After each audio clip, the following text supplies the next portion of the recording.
going to just give a brief overview about the Skaneateles Lake Association.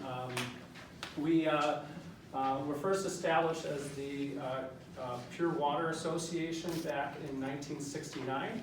We're over 50 years old. We were also the Tri-County Lakes Association, if I got that right. You guys can correct me on my history, those that have been around. Skaneateles Lake Association, along with I have. I started back in mid-May, so it's been a very, very wonderful and getting shorter every day of a learning curve. And I've been lucky and blessed to be surrounded by a lot of smart hearts. I have 25 amazing bosses that support me on our board, and wanted to thank them for being here today. Charlie Driscoll, Bill Dean, Neil Murphy coming later, Buzz Roberts, and Jim Tift. Am I forgetting anybody else on our board that's here? But wanted to thank you for all the support that you've given to me since I've been getting going in this position, getting to learn about this wonderful organization. This is our mission. But basically, we are absolutely every day working on protecting our wonderful gem. I say Skaneateles Lake is a gem. If you look up the definition, it's something that's from the earth that is meant to be given to a loved one to be adorned, and that's our next generations, and that's why we're here today, to really see how we do that better and leave things better than how we got it. So I'll go over some of our initiatives, a little bit through our history. Most folks started to learn more about the Skaneateles Lake Association and became familiar with us related to the water milfoil management program. At first we thought this was back in, I think started in like 2001 with Rich Abbott and folks from the city of Syracuse started looking at this invasive aquatic species come in to the lake. We did some surveys, and then in 2006 we started running pretty strongly and robust to see if we could try and eradicate it. We did a lot of hand pulling, and then have evolved, understanding that it's more of a management challenge that we're being pretty successful at using benthic matting. This past year we placed and removed 6 acres of benthic matting to manage this pretty aggressive plant. And Bob Werner, who's not here today and wanted to make it, but had a conflict, does an amazing job. If you ever get a chance to see his presentation on how he does the sonar and circumscribes the lake, looking for new milfoil patches, and goes out. Bill, you go out on that.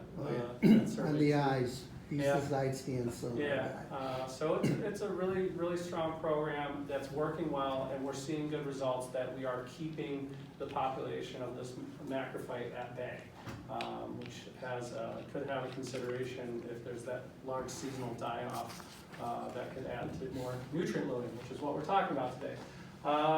So as we saw milfoil coming in, we had zebra mussels coming in around mid-90s, around 95. Around 2012, we established our aquatic invasive species prevention program.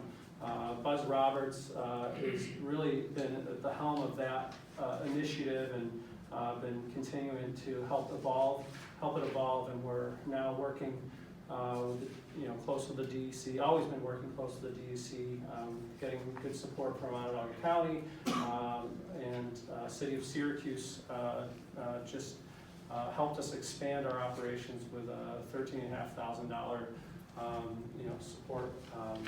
support line item. That's Mayor Walsh along the bottom there came out this past season to learn more about the program. He was very excited to be coming out to the lake, which is a long-standing tradition amongst our Syracuse mayors. If you have any questions about our AIS program, Buzz is the guy to talk to. We have a lot of boats. I think, Buzz, how many boats this year were on the WISPA report? 5,000? Yeah, 6,000.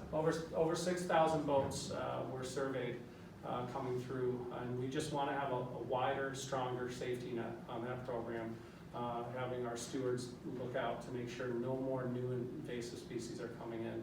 We're really concerned about hydrilla. being 2 lakes over, that would be a big game changer if that happened in Skaneateles Lake. So we are, being constantly vigilant on that one. And this is my last slide, and I'm going to turn things over to Bill Dean, who's pictured here. He's the guy with the brown Fab bottle leaning over, getting a sample of an algal bloom that happened on September 3rd. It was the Tuesday after the New York State Fair closed after Labor Day. I was pulling up right by the St. James Episcopal Church where our offices are, which is a great spot for keeping an eye on the lake. And I see, I'm getting a phone call from Bill and seeing them pull up in the boat. It was 2017, we thought we were immune to these algal blooms. And then we had an all-lake breakout that year. 2018, 2019, we had small localized blooms. After tallying up on this map to your right, these are all our volunteer monitoring zones. So we have 32 zones we're monitoring with volunteers around the lake. Amy, correct me on my numbers, but there's also attached to that 35 trained volunteers that Amy Klinkhammer with the New York State DEC has helped train through different workshops annually.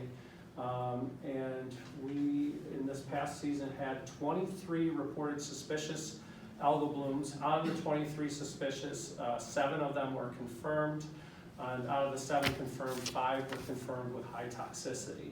And that range went from September 3rd to end of October, mid-October. So that seems to be a trend and when we start to see these happening. And we're here today to address that and respond to that, and that's where I'll turn it over to Bill Dean.